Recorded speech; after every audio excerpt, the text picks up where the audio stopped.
Welcome to Sneha TV. తాజాగా YCP ఘోర పరాజయం గురించి మనం వార్తలు వింటూనే ఉన్నాం. ఈ క్రమంలో వైసీపీ ప్రస్థానం ఎటువైపు అనేది అందరి మధ్య కూడా చర్చనీయాంశంగా మారింది. ఈ సందర్భంలో మన స్టూడియోకి వచ్చారు దాసరి విజ్ఞాన్ గారు. వారితో మాట్లాడి వైసీపీ పైన మెటు అనేటువంటి విషయాన్ని డీటెయిల్గా తెలుసుకునే ప్రయత్నం చేద్దాం. నమస్తే అండి. నమస్తే విజ్ఞాన్ గారు. ఇప్పుడు 11 సీట్లతోటి ఉన్నటువంటి వైసీపీ జగన్ ఆల్రెడీ జగన్ ముఖ్యమంత్రి అయిన తర్వాత కూడా ఫ్రైడే హైదరాబాద్ రావాల్సిన పరిస్థితి ఉండే. ఈ క్రమంలో కేసు నుంచి తప్పించుకోవడం కోసం, అంటే కొద్ది ఉపశమనం కలగడం కోసం జగన్ చేయబడేటువంటి రాజకీయ ఎత్తు ఎలా ఉండబోతుంది? యాక్చువల్గా జగన్ క్రైములు చేయాలనుకోలేదు, కానీ ఒక రకంగా చేయాల్సి వచ్చింది. ఆయన గురించి మాట్లాడుకుంటే he is not a big criminal. తను వాళ్ళ నాన్న చనిపోయిన తర్వాత సీఎం అవ్వాలనుకున్నాడు, అయ్యాడు కష్టపడి ఏదో రకంగా. తర్వాత ఏంటంటే ఆయనకున్న చిల్లా చితక శత్రువులని మాట్లాడి మళ్ళీ మంచి చేసుకోవచ్చు. ఎందుకంటే చంద్రబాబు గారు ఇప్పటికడిగినా వైఎస్ నాకు మంచి మిత్రుడనే అంటున్నాడు. అట్లాంటి మిత్రుడి కొడుకే కదా. కొంచెం అంటే అసెంబ్లీలో కొట్టుకు చచ్చినా కొంచెం ఫ్రెండ్లీగా ఉండొచ్చు. కానీ జగన్ ఏంటంటే పూర్తిగా వాళ్ళందరూ పెద్ద భారీ శత్రువులాగా, ఇక పగోడు కనిపిస్తే ఇక నన్ను ఎక్కడ చంపుతా, అయితే నేనన్నా చంపలే ఆయన నన్ను చంపాలనే రేంజ్ లో పగ పెట్టుకున్నాడు. సేమ్ అలాగే రామోజీరావుతో కూడా పగ పెట్టుకున్నాడు. ఇప్పుడు ఎలక్షన్ లో ఓడిపోయావు నువ్వు. ఆ పగతో చేసిన దారుణాలు ఏంటి? రామోజీరావుని ఇబ్బంది పెట్టావు లాస్ట్ స్టేజ్లో, చనిపోయే ముందు చాలా ఇబ్బంది పెట్టావు. అండ్ నెక్స్ట్ అంటే వయసు పెద్ద అని చూడకుండా ఇటు చంద్రబాబుని ఇబ్బంది పెట్టావు, జైల్లో పెట్టి స్కిల్ స్కామ్ అని చెప్పేసి. అండ్ ఆయన ఇల్లుని ఏదో కూల్చడానికి ట్రై చేసావు, చాలా హింస పెట్టావు. అండ్ ఆయన ఏదో రాజధాని సగం నిర్మిస్తే దాన్ని మొత్తం కూల్చేసి మళ్ళీ ఏదో చేయాలనుకున్నావు. అంటే ఆల్రెడీ అయిపోయింది. ఈ పార్టీకి అక్కడి నుంచే పాలన కొనసాగిస్తే నన్ను అడిగితే ఈ 5 ఏళ్లలో నువ్వు యాక్సెప్ట్ చేస్తే అమరావతి అయిపోయింది. నువ్వు యాక్సెప్ట్ చేయక ఇంకేదో కొత్త ఆలోచనలు పెట్టావు. కానీ నీకు 5 ఏళ్ల టైం సరిపోలా నీ ఆలోచనలకి. సరిపోకపోయేసరికి అది అడ్డం తిరగాల్సి వచ్చింది. ఈలోపు నువ్వు కనీసం వాటి మీద దృష్టి పెట్టావంటే దాని మీద దృష్టి పెట్టలా. ఎంతసేపు వీళ్ళ మీద ఎలా పగ తీర్చుకోవాలనుకున్నావు. కాలక్రమేణా 5 ఏళ్ళు గడిచిపోయాయి. ఇంకా నీ పగ తీరిందో లేదో తెలియదు, కానీ వాళ్ళు మళ్ళీ నీ మీద తీర్చుకునే స్థాయికి ఎదిగారు. అవకాశం కూడా నువ్వే ఇచ్చావు. అండ్ నెక్స్ట్ మద్యపానం పూర్తిగా నిర్మూలిస్తా అని చెప్పేసి కొత్త బ్రాండ్ తెచ్చి అమ్ముకొని ఏం చెప్పావు? 99% నేను చెప్పించేసాను, ఒక 1% ఏదో పనులేండి అన్నావు. ఆ 1% కీలకమైతే వచ్చింది. దానివల్ల నీకు ఆదాయం వచ్చింది. ఆ డబ్బులు ఏం చేసావో తెలియదు. ఒక రకంగా అయితే అధికారంలో ప్రతి ఒక్కరు చేసేవన్నీ నువ్వు చేసావు. కానీ జనాలకి ఏదో చేసి చూపించకుండా ఇంకేం చేసావంటే అవతల మీద పగ తీర్చుకోవడానికే 5 ఏళ్ళు గడిపేశావు. దీనివల్ల ఇప్పుడు నీకు వచ్చిన నష్టం ఏంటంటే, ఇప్పుడు నీ ప్రజెంట్ సిచ్యువేషన్, రీసెంట్లీ రామోజీరావు గారు చనిపోయిన తర్వాత చంద్రబాబు నాయుడు గారు ఆ పాడే మోసేటప్పుడు కూడా ఆయన కనిపించింది, నేనంతా చూస్తా నేను. నెక్స్ట్ అన్నీ గుర్తొచ్చాయి. నన్ను జైల్లో పెట్టావు, వెస్టర్న్ కమౌంట్ లేకుండా ఇండియన్ కమౌంట్ ఇచ్చావు, స్టూల్ అడిగి తీలా, కుర్చీ అడిగి తీలా, పెన్ ఇవ్వాలా, పేపర్ ఇవ్వాలా, మందులు సరిగ్గా ఇవ్వాలా టైంకి, అవునా? హింస అయితే పెట్టావుగా, అవన్నీ తీర్చుకోవాల్సిన అవసరం అయితే ఉంది. నిన్ను 16 నెలలు జైల్లో పెట్టినప్పుడు నీకు ఇవ్వాల్సిన సుఖాలు ఇచ్చాం. నిన్ను మరీ ఏదో రకంగా చూడలా. విఐపి ట్రీట్మెంటే ఇచ్చాము, ఒక టీవీ ఇచ్చాము, ఉండడానికి తాగడానికి చల్లటి నీళ్ళు ఇచ్చాము, స్నానం చేయడానికి వేడి నీళ్ళు ఇచ్చాము, అన్నీ ఇచ్చాము, అవునా? అంటే మరీ నిన్ను దుర్భర స్థితిలో అయితే చూడలా. కానీ చంద్రబాబు నువ్వేం చేసావు? వెస్టర్న్ కమౌంట్ కూడా ఇవ్వకుండా ఆయనకి అలవాటు లేని పనులన్నీ ఇచ్చి హింస పెట్టావు. నార్మల్ ఫుడ్ పెట్టి టైంకి మందులు ఇవ్వక హింస పెట్టావు, ఒప్పుకో. ఇన్ని చేసావు. రామోజీరావుని కూడా రేపాయలుండ ఇదిగో అరెస్ట్ అన్నావు.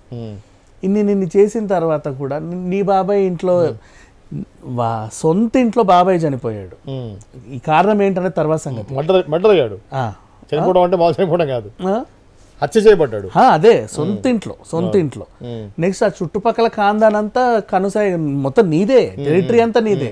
అక్కడ చీమ చిట్టుకుమ్మన్న పట్టుమని 30 మంది వచ్చి నరికేస్తారు. ఆ చీమను కూడా గొడ్డలు పట్టి నరికేస్తారు. ఆ రేంజ్ టెరిటరీలో మర్డర్ జరిగితే నువ్వు దాని గురించి ఎంక్వైరీ చేయకుండా సింపుల్ నారాసుర రక్త చరిత్ర అని చెప్పి చంద్రబాబు మీద వేసావు. ఎక్కడ ఏం జరిగినా సరే బాబు బాబు బాబు అన్న. చివరికి నీ సొంత చెల్లి కూడా నీకు అద్దంలో నీ మొహం కనిపిస్తుందా బాబు మొహం కనిపిస్తుందా, ఎక్కడేం జరిగినా చంద్రబాబు అంటావేంటయ్యా బాబు, నువ్వు ప్రజల్ని పట్టించుకునే స్థాయికి వచ్చింది. సో అంత ఇదిగా నువ్వు చేసినప్పుడు ఇప్పుడు వీళ్ళకి టైం వచ్చింది కదా, నిన్ను ఊరికే ఎందుకు వదిలిపెడతారు? రివెంజ్ తీర్చుకుంటారు, డౌట్ లేదు. 100%. అంటే ఇప్పుడు రాజకీయంగా కొంతమంది అనుకునేది ఏంటంటే ఈ పరిస్థితుల్లో తన ఆత్మరక్షణార్థం మళ్ళీ సోనియా గాంధీ దగ్గరికి వెళ్ళి కాంగ్రెస్ తోటి కలవటమా, విలీనం జరగటమా, వైఎస్ఆర్సీపీ జరుగుతుందా అని ఒక చర్చ మొదలైంది. నువ్వు అలా చేరినా కూడా నీ మీద పగ తీర్చుకోకుండా అయితే ఉంటారు కదా. నేనేం చేస్తా, సోనియా గాంధీ నీ కేసు నుంచి బయటికి తీస్తుందా? ఆమెకి ఎట్లా? తనకేం అవసరం, తన సెంట్రల్లో లేదు, స్టేట్లో లేదు. స్టేట్లో అసలే లేదు. అవును, కొన్ని సెంట్రల్ గురించి ఆయన తర్వాత మాట్లాడదు. ఇప్పుడన్నా కనీసం సగం సగం సమవజ్జీలాగా అయ్యారు, కానీ స్టేట్లో అసలు లేరు, జీరో. అండ్ నువ్వు కాంగ్రెస్ చేరుతా అంటే నీ సొంత చెల్లి ఎందుకు ఒప్పుకుంటుంది? వాళ్ళు నీ చెల్లికి ఇచ్చిన ప్రిఫరెన్స్ నీకు ఎందుకు ఇస్తారు? మళ్ళీ ఛాన్స్ లేదు అది. అఫ్ కోర్స్, కానీ నిన్ను నువ్వు ఆత్మరక్షణ కోసం అయితే విదేశాలకు ఎక్కడికో పారిపోవాలి, అక్కడే ఉండాలి, లేకపోతే ఇంకేం చేయలేవు నువ్వు. ఇకపోతే సేమ్ సిచ్యువేషన్ మన తెలంగాణలో కూడా జరిగింది. ఈయన కూడా 10 ఏళ్ళ అధికారంలో ఉన్నప్పుడు ఏం చేశాడు, ప్రజల మీద దృష్టి పెట్టకుండా, ఉద్యోగాలు నోటిఫికేషన్ రిలీజ్ చేయకుండా, పెండింగ్ ప్రాజెక్టులు పూర్తి చేయకుండా, ఇష్టానుసారం చేసి ఎంతసేపు రేవంత్ రెడ్డి మీద పగ తీర్చుకోవడమే పెద్ద స్కెచ్ లాగా కూర్చున్నాడు. అటు బండి సంజయ్, ఇటు రేవంత్ రెడ్డి, ఇటు షర్మిల. కేఏ పాల్ని కమిడీని చేసేసావు, ఎక్కడ ఈడొచ్చి పార్టీ పెడతాడేమో అని. ఆయనకి నిధులు తెచ్చే సత్తా ఉంది. ఇంకో పార్టీ గనక స్టేట్లో డెవలప్ అయితే ఓట్లన్నీ పోతాయి.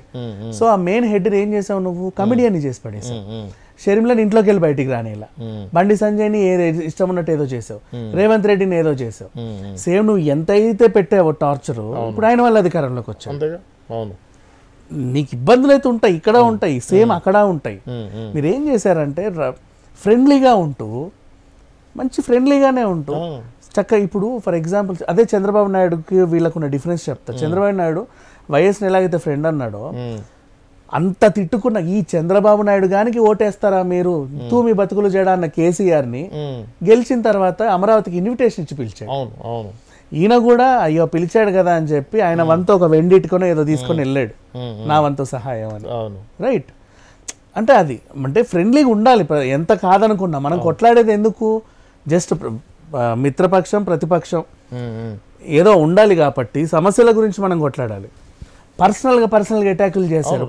రాజకీయ ప్రత్యర్థి ఉండొచ్చు కానీ పర్సనల్గా ఏముంటుంది? ఉండకూడదు, ఉండవు. అది ఈ బాబుకి లేవు, అది కనబడుతుంది కదా. మనం చూసా ఎన్ని ఎగ్జాంపుల్స్ చూసినా కూడా వీళ్ళు అట్లా కాకుండా నీ అమ్మ, నీ చెల్లి, నీ అక్క, ఒరే నేను నరికేస్తా, నీ తాట తీస్తా, నీ పుట్టుకేంటి, నీ అదేంటి ఇదేంటి, లోకేష్ని కూడా ఇష్టం మాట్లాడడం, పప్పు గిప్పు తప్పు ఒప్పు, ఈ పర్సనల్ అటాక్లు అన్ని కూడా చేసినప్పుడు ఏంటో వీళ్ళు కూడా సమాధానం చెప్తారుగా.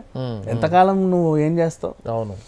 ఇప్పుడు కూడా ఆయన ప్రజల తరఫున పోరాడడానికి ఏం లేదు, ఇంకా జీరో వచ్చాయి కాబట్టి ఖచ్చితంగా వీళ్ళు రివెంజ్ తీర్చుకుంటారు. అది రివెంజ్ అని కూడా అనకూడదండి, రివెంజ్ అనే పదం కూడా చాలా చిన్నదే. నువ్వు చేసిన దానికి నీకు టిట్ ఫర్ టాట్, అది అంతే, నువ్వే చేసుకున్నావు, కర్మఫలం, స్వయం కృతాపరాధం అది, అంతకుమించి ఇంకేం లేదు. కర్మ ఈజ్ బ్యాక్ లాగా నువ్వు కావాలని ఇబ్బంది పెట్టావు మనుషుల్ని, పర్సనల్గా కూడా ఇబ్బంది పెట్టావు, చాలా చండాలంగా ఇబ్బంది పెట్టావు. నువ్వు రాజకీయంగా నువ్వు ఎంత ఎత్తులేసినా, ఇప్పుడు ఈ పక్క అప్పట్లో దేవేందర్ గౌడ, చంద్రబాబు నాయుడు, రోషయ్య, వైఎస్ఆర్, అసలు ఎలా ఉండేది అటాక్ కదా. ఆ తర్వాత మళ్ళీ సాయంత్రం టీ తాగేవాళ్ళు, బాగుండేది. అది ఎంత హెల్తీ రాజకీయాలు అవన్నీ, అలానే ఉండాలి. మన మిమిక్రీ ఆర్టిస్ట్ కూడా వాళ్ళందరినీ చక్కగా ఇమిటేట్ చేసేవాళ్ళు. ఒక షిప్ లో వీళ్ళందరూ వెళ్ళినట్టు, ఒక ప్లేన్ లో వీళ్ళందరూ వెళ్ళినట్టు, ఒక అడవిలో వీళ్ళందరూ చిక్కుకున్నట్టు కామెడీలు క్రియేట్ చేసేవాళ్ళు. వీళ్ళు కూడా ఎంత సరదాగా తీసుకునేవాళ్ళు. అది రాజకీయం అంటే. అంతేగాని పర్సనల్ గా చాలా చండాలంగా వీళ్ళు ఇంత చేశారు కదా, దానికి వీళ్ళు ఇప్పుడు సమాధానం చెప్పాల్సిన అవసరం ఉంది. వీళ్ళకి ప్రశ్నార్థకమే వీళ్ళ జీవితం అంతా కూడా. చూడండి, వాళ్ళ ఫేస్ చూసినా, మాట్లాడే తీరు చూసినా ఎంత మారిపోయింది. కొడాలి నాని కానివ్వండి, పేరు నాని కానీ, అసలు రోజు అంటే అడ్రస్ లేదు అసలు. అంటే వాళ్ళకి అంత నెగిటివిటీ, ఆ భయం ఎందుకు వచ్చింది అంటే వాళ్ళు చేసింది వాళ్ళు తెలుసు. ఎగ్జాక్ట్లీ. ఇక దాన్ని ఇంకెవరేం చేయలేడు. ఇక్కడ ఈ తెలంగాణలో కూడా అంతే, అక్కడ అంతే, ఎవరు కూడా దీన్ని ఏం చేయలేరు. బట్ వాళ్ళు చేసిన దీనివల్ల లెసన్ ఏంటంటే మిగతా వాళ్ళు నేర్చుకోవాలి. అవును, మిగతా వాళ్ళు ఇప్పుడు నెక్స్ట్ వచ్చే ప్రతిపక్షం, మిత్రపక్షం, వామపక్షం, ఏ పక్షమైనా కూడా రాజకీయంలానే చూడాలి.